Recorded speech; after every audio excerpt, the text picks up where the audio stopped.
La otra gran cosa que pasó esta semana tiene que ver con el Fondo Monetario Internacional.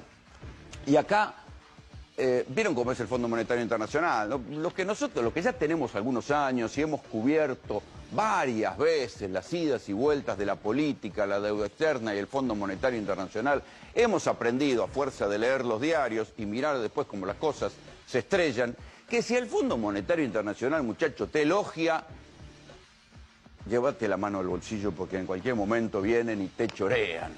O por lo menos la vas a pasar mal.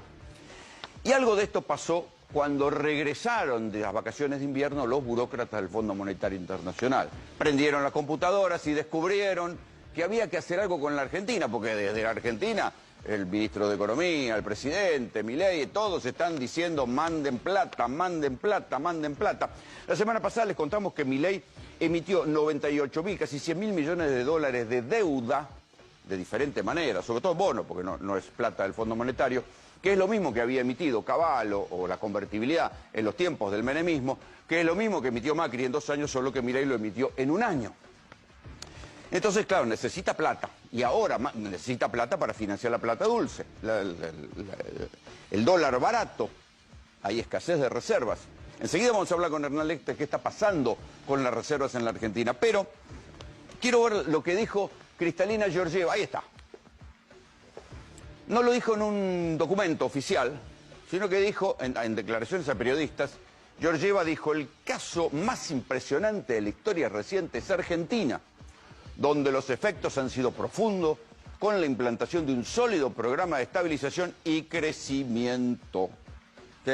La estabilización, está estancada la inflación en un núcleo más o menos del 2,5-3%, lo cual tampoco es para destapar champán, y el crecimiento, bueno, está creciendo en algunos sectores puntuales de la economía, no está creciendo en buena parte de los otros sectores, sobre todo lo que algunos grandes grupos económicos ven venir como incluso ellos, no solamente las pymes, ven venir como un proceso de desindustrialización, pero por eso les digo, cuando el FMI te elogia, ojo, ojo.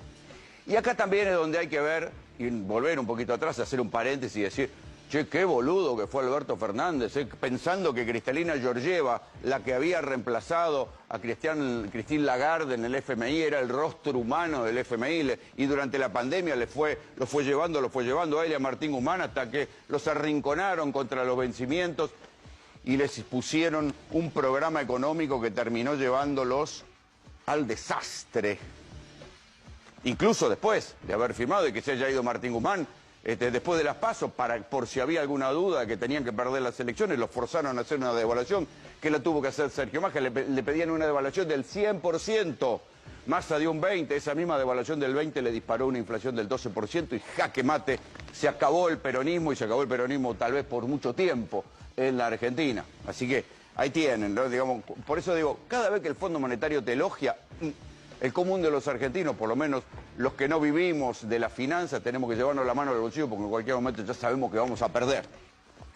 Pero detrás de este elogio de Christine Lagarde, de Kristalina Georgieva, hubo otra cosa muy interesante, que era lo que ya se venía diciendo. Le dicen al gobierno argentino, le están diciendo: sí, muy lindo todo. O sea, Milei es como la encarnación del sueño del FMI, porque es el hombre que ajustó todo y más de lo que pedía el Fondo Monetario. Habitualmente el Fondo Monetario le pedía a la Argentina, a los presidentes, que ajustaran, y los presidentes les cortaban algunas cosas, sí, otras no, algunas sí, otras no, algunas sí, otras no. Milei dijo: ¿qué quiere que cortemos esto? Bueno, pero vamos a cortar más todavía.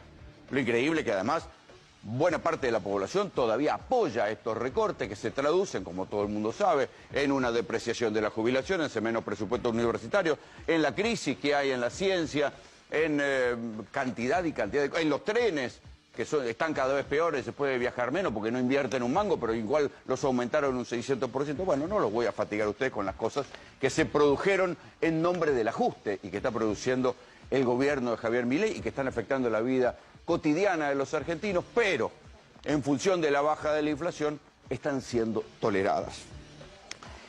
El FMI, insisto, el mismo FMI que elogia a Milei de esta manera, diciendo que es el caso más impresionante de la historia reciente, dice: sí, todo muy lindo, pero, siempre hay un pero. Es lo mismo que decía Domingo Cavallo la semana pasada. Domingo Cavallo hombre de la convertibilidad, el mejor ministro de Economía. Milei lo salió a cruzar 2 veces, le dijo de todo, que esto era porque cobraba en dólares, que se equivocaba, que era un idiotez lo que había dicho.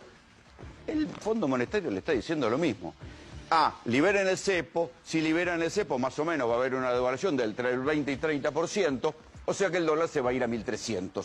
¿Sí? Y esto, Cavallo, que tampoco se lleva muy bien con el Fondo Monetario, porque nadie puede decir que Cavallo, que terminó pésimo con el Fondo Monetario en el fin de la convertibilidad, sea un hombre que adopte y suscriba la política del Fondo Monetario. Cavallo le está diciendo a Milei, y el dólar está muy barato y esto te va a complicar. Y el Fondo Monetario está diciendo a nosotros no vamos a poner plata, solo vamos a poner plata, y quiero leer exactamente lo que dice el FMI, para flexibilizar. ¿Y qué es la palabra flexibilizar en este caso? Flexibilidad cambiaria, dicen. Levantar el cepo y dejar flotar el tipo de cambio. Porque según el Fondo Monetario esto va a provocar, calculan, solamente un 0,5 más de inflación. Claro, ya varias veces el Fondo Monetario se ha equivocado. Siempre le dicen lo mismo a los presidentes. Che, devalúan que no pasa nada. Y después pasa. Y después se la bancan los presidentes. Por eso es que Milei, que conoce lo que pasa en la Argentina, cuando viene una devaluación, dice, no, viejo, está aferrado al dólar barato igual que se aferraron Menem y Cavallo, y después igual que se aferró de la Rúa. ¿Qué les dice el Fondo Monetario al gobierno? Le dice, miren, si ustedes devalúan, si levantan el cepo y dejan flotar el dólar, ¿qué va a pasar? Va a haber más exportaciones, menos importaciones, van a tener más reserva para pagar la deuda, va a haber más turismo y va a haber menos plata dulce. Pero también, y acá está la otra cosa, ¿qué le está pidiendo el gobierno a Milei? Además de flexibilizar el cepo, le está pidiendo más ajuste, ¿cuándo no? ¿En qué cosas? Por eso les digo, muchachos, cada vez que aparece el Fondo Monetario y elogia a un presidente, hay que llevarse la mano al bolsillo. Le está pidiendo más impuestos a las ganancias a los trabajadores. Disfrazado, porque esto además te lo dicen en un lenguaje muy técnico, no, más progresividad en los impuestos. ¿A quién?